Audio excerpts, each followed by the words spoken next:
Assalamualaikum warahmatullahi wabarakatuh. Salam Om Swastiastu, Namo Buddhaya, salam kebajikan, salam sejahtera untuk kita semua. Perkenalkan, nama saya Muhammad Malik Abdi Majid dengan akhiran NIM 071. Nama saya Ridla Amelia Rismansyah dengan NIM J14 10 22 10 53. Nama saya Ihsan Taufik Rahman dengan akhiran NIM 090. Saya Angelika Isabi Sinaga dengan akhiran NIM 064. Saya Nurul Suci Ramadhani dengan akhiran NIM 039. Kami dari kelompok 2 akan menjelaskan tentang informasi umum Balitri, Menjelaskan tentang penyadapan karet, Pembudidayaan kopi atau pembibitan kopi, Tentang proses pasca panen dari kopi. Proses pasca panen kakao.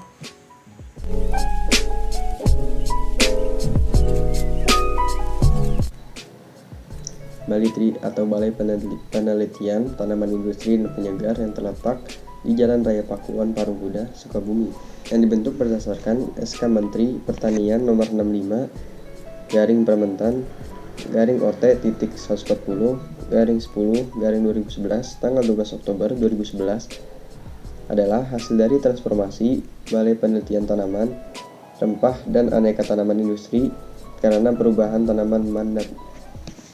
Ini visi dan misi. Misinya adalah menjadi balai penelitian berkelas dunia yang menjadi acuan utama inovasi tanaman industri dan penyegar. Misinya guna membantu meningkatkan produktivitas dan daya saing komoditas tanaman industri dan penyegar dalam upaya meningkatkan kesejahteraan petani khususnya dan pelaku agribisnis umumnya. Maka disusun misi Balitri sebagai berikut. Yang pertama, penelitian tanaman industri dan penyegar yang bermutu. Kedua, diseminasi inovasi yang cepat dan akurat. Yang ketiga, sumber daya manusia dan infrastruktur penelitian yang memadai. Balitri juga mempunyai tujuan, yaitu melaksanakan penelitian komponen-komponen teknologi untuk memecahkan masalah-masalah komoditas tanaman industri dan penyegar. Kedua, menghasilkan paket teknologi tepat guna komoditas-komoditas tanaman industri dan penyegar, atau merekomendasikan metode yang dapat diterapkan untuk mengatasi permasalahan tertentu pada komoditas prioritas. Ketiga, merancang, melaksanakan, dan mengevaluasi proses diseminasi hasil-hasil penelitian dan mengembangkan tanaman industri dan penyegar sehingga dapat mempercepat proses adopsi teknologi oleh pengguna.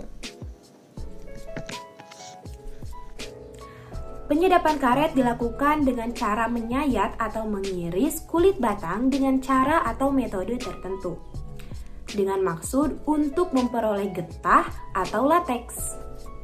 Kulit batang karet yang disadap adalah kunci utama untuk memproduksi tanaman karet. Pohon karet yang sudah dewasa dan siap untuk disadap adalah pohon karet yang sudah berumur 4,5 sampai 6 tahun dengan lingkaran yang berdiameter mencapai 45 cm dan diukur bagian 100 cm penyatuan okulasi. Hal ini dilakukan untuk meminimalisir dan mencegah terjadinya penyadapan yang terlalu dini yang mungkin akan berimbas kepada periode sadap selanjutnya. Yang pertama adalah siapkan polybag tanah, pupuk, serta benih. Lalu benih itu dimasukkan ke dalam polybag dan dicampur tanah yang sudah basah dengan dicampurkannya juga pupuk. Lalu setelah dimasukkan polybag, kita tunggu tanaman tersebut bertumbuh sekitar 12 bulan. Nah, di sini kopi biasanya ditanam di daerah tropis, Arabica maupun Robusta. Cocok sekali ditanam di daerah tropis. Lalu sekitar ketinggiannya adalah mencapai 700 meter dari permukaan laut untuk budidaya kopi tersebut. Dengan membutuhkan waktu sekitar 12 bulan. Setelah itu, kopi dapat setelah 12 bulan, kopi dapat ditanam di lahan bebas agar akar itu semakin kuat dengan tanah. Pada proses pasca panen, biji kopi yang sudah layak dipanen adalah biji kopi yang sudah matang penuh dan yang sudah berwarna merah. Kemudian, biji kopi dilakukan pengupasan kulit, cari kopi, dan teknik penjemuran. Proses tersebut disebut sebagai pasca panen. Proses pasca panen antara lain, yang pertama ada proses basah, yang dimana proses basah ini biji kopi yang sudah dipetik masuk ke dalam proses pemisahan atau sortasi. Di tahap ini, biji kopi dimasukkan ke dalam air, dan jika biji kopi ini mengapung, ini menandakan biji kopi tersebut cacat. Biji kopi yang cacat kemudian dipisahkan dari biji kopi yang lain. Setelah dilakukan pemisahan antara biji kopi yang cacat dan yang baik, langkah selanjutnya adalah pengupasan kulit daging biji kopi dengan menggunakan pulper atau alat pengupas. Setelah itu, kopi-kopi yang sudah dibersihkan ini masuk ke tahap berikutnya, yaitu proses perendaman. Lalu selanjutnya adalah penjemuran. Yang kedua ada giling basah, yaitu langkah pertama pada metode giling basah adalah pengupasan, yang dimana daging buah cari kopi dengan menggunakan mesin. Setelah dikupas, biji kopi direndam dalam air selama 1-2 jam agar bersih. Kemudian selesai direndam, biji kopi diangkat lalu dijemur. Pada tahap ini, biji kopi harus sering dibalik agar tingkat kekeringannya itu merata. Yang ketiga ada proses kering, yang dimana metode pengolahan kopi ini ada yang sederhana dan paling organik adalah proses kering. Proses kering ini disebut juga sebagai proses natural karena selain simpel, buah kopinya pun tetap utuh. Pengolahan kopi kering sangat tidak konsisten. Untuk menghasilkan secangkir kopi yang clean, manis dengan rasa yang cukup intens, kopi dengan proses kering membutuhkan lebih banyak tenaga tangan dibandingkan dengan proses giling basah. Yang keempat yaitu pupuk natural atau honey, yang dimana hampir mirip dengan proses basah, namun di tahap ini lendir pada cari kopi dihilangkan dengan menggunakan alat pencuci tanpa melalui proses fermentasi sama sekali. Cari kopi memiliki 5 lapisan, yaitu kulit, lendir, perkamen, kulit berwarna merah, dan biji kopi. Pada proses pulpet natural ini, kulit cari, kopi, dan lendirnya dibersihkan. Metode ini menggunakan lebih sedikit air dibandingkan proses basah atau giling basah, sehingga terkadang proses ini disebut juga sebagai proses setengah kering atau semi dry. Demikian proses pasca panen yang dapat saya sampaikan.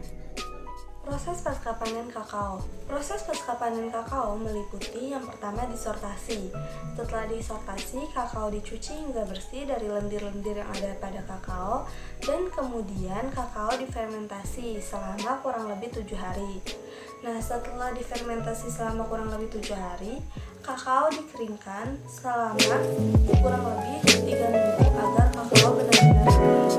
Nah, biji kakao yang sudah kering ini akan disangrai atau di roasting selama 20 menit dengan suhu 110 derajat Celcius. Setelah dikeringkan dan didinginkan, kakao yang sudah di roasting ini akan dilanjutkan kepada mesin ngupas atau disebut dengan mesin distiller. Pada mesin ini, biji kakao terpisah dari kulit, antara kulit dan biji kakaonya. Nah, biji kakao ini disebut dengan nib. Nah, nib ini yang akan dipakai untuk pembuatan permen coklat atau coklat bubuk. Sekian pembahasan dari kelompok kami. Saya perwakilan kelompok 2. Izin mengundurkan diri. Mohon maaf bila ada salah-salah kata. Wassalamualaikum warahmatullahi wabarakatuh.